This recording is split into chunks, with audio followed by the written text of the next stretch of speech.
I'm going to make a video looking at SPY and just explain to you all, will further explain why I really hate trading breakouts and breakdowns. So if you're interested in stocks or trading stocks, the stock market, trading options, all that kind of stuff, this kind of video will interest you. This is what frustrates people a lot. So if we go back a couple of days at the end of August, I'm thinking to myself, looking at this, okay, we're headed to this trend line. And if we get here, then it's probably going to bounce. I want to see how far this bounce is going to go. But longer term, I'm bearish and looking for put options that I can enter, right? So you get to that point, you got clear support right here. It's lining up perfectly with the trend line. It bounces. Cool. Nice bounce. So you thinking at that point, oh yeah, if we break above these highs, then we're probably going to run a little bit further, say up to maybe this trend line, somewhere around this, a retest of these lows, or even just up into this recent supply, because this is a pretty strong bounce. You got nice momentum off that trend line. The next day comes, you gap up and you completely sell off. You basically back to the lows of that day, right? So now you're thinking, oh man, well, yeah, that bounce ain't going nowhere. So we finna break down, right?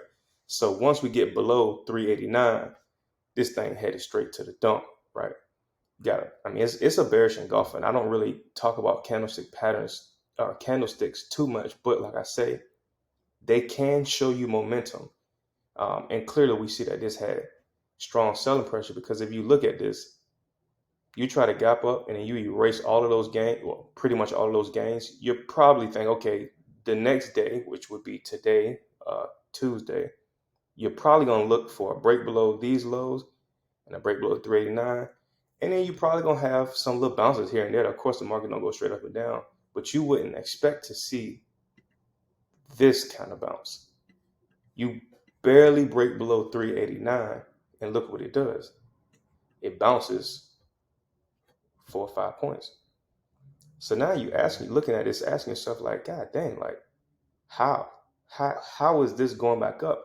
Like, why did it sell off here if it was just gonna bounce again right down here?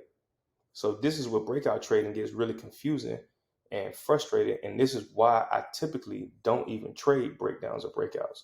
So this morning, I had a breakdown below 390 on my watch list. I'm looking to get next month's positions, right? That should not be 327. That should be 372, right? But so I waited until like 10:20 because I'm like, man, I'm not finna watch this all day.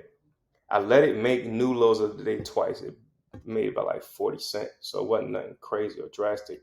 But I'm just trying to position into something longer term. Well, I'll say more medium term. Then I said, we need more time to definitively say we lost 389, 390 without a significant bounce. So far, tells me the bulls are not here. Now, whether they show up later or not is to be determined. We need to see a close below 389. So this is how it's looking when you take a short position at the time, right? And then enough times goes by where now, not that it looked like nothing crazy, but this is a pretty nice bounce. I mean, my contract's probably down like, I don't know, 10, 15%. And I have a month worth of time. If I get something short term, I'm smoked. I'm done. This is like a 60, 70% loss. And you have to ask yourself, where do you stop out? This doesn't, some people just use percentages, but I hate that because you get stopped out so much for no reason, really. So um, this is the kind of stuff you got to take into consideration. And this is why trading breakdowns and breakouts is tough. Now, I will say, if it come back again, it's probably going to dump. So I like to give it 2 to 3 times. And if you look back in my message from last week up in here, I said 2 to 3 days before I do anything. And today's the third day. And they caught me slipping, but that's why I go longer term, more medium term on stuff. Now, tomorrow, I'm going to drag something because then I'm going to have a much better setup. I'm going to go with like this week expiration. So that's how I like to do it. That's how my mind be. And tomorrow, we're going to have some real good setups. I can already see it. So, yeah, we're going to have a more definitive breakdown. Supporting got weaker because it keep touching it. The bounce is getting weaker. So the mod should be fairly easy.